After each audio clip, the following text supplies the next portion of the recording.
జీవనశైలిలో ఆహారం చాలా ముఖ్యమైనది. అంటే చెడు ఆహారపు అలవాట్లను పాటించే వ్యక్తులు కాలక్రమేణా అనేక వ్యాధులకు, అనారోగ్య సమస్యలకు గురవుతారు. క్యాన్సర్ కూడా అంతే.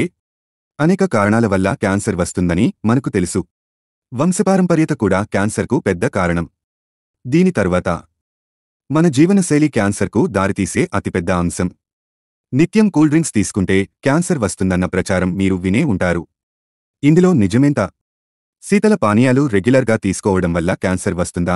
దీనిపై ఆరోగ్య నిపుణులు ఏం చెబుతున్నారంటే, కూల్ డ్రింక్స్ రెగ్యులర్గా తీసుకోవడం వల్ల క్యాన్సర్ రిస్క్ ఖచ్చితంగా పెరుగుతుంది. అంటే రోజూ శీతల పానీయాలు తాగడం వల్ల భవిష్యత్తులో క్యాన్సర్ వస్తుందని కాదు, క్యాన్సర్ వచ్చే ప్రమాదాన్ని పెంచుతుంది. వంశపారంపర్య కారకాలు, ఇతర జీవనశైలి క్యాన్సర్కు అనుకూలంగా ఉన్న శరీరలో శీతల పానీయాలను క్రమం తప్పకుండా ఉపయోగించడం వల్ల వ్యాధి ముప్పు పెరుగుతుంది. అలాగే శీతల పానీయాలు నేరుగా క్యాన్సర్కు కారణం కావు.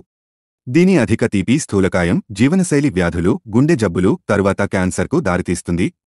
ప్రధానంగా కాలేయం, కడుపు క్యాన్సర్, రొమ్ము క్యాన్సర్, ప్యాంక్రియాటిక్ క్యాన్సర్లను కలిగించే ప్రమాదం ఎక్కువగా ఉంటుంది.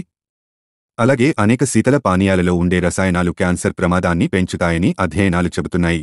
కూల్ డ్రింక్స్ రెగ్యులర్గా తీసుకోవడం వల్ల కాలేయం ఆరోగ్యం దెబ్బతింటుంది. కాలేయ వ్యాధి తర్వాత క్యాన్సర్గా మారవచ్చు. ముఖ్యంగా మహిళల్లో శీతల పానీయాలు రెగ్యులర్గా తీసుకోవడం వల్ల లివర్ క్యాన్సర్ వస్తుందని అధ్యయనాలు చెబుతున్నాయి.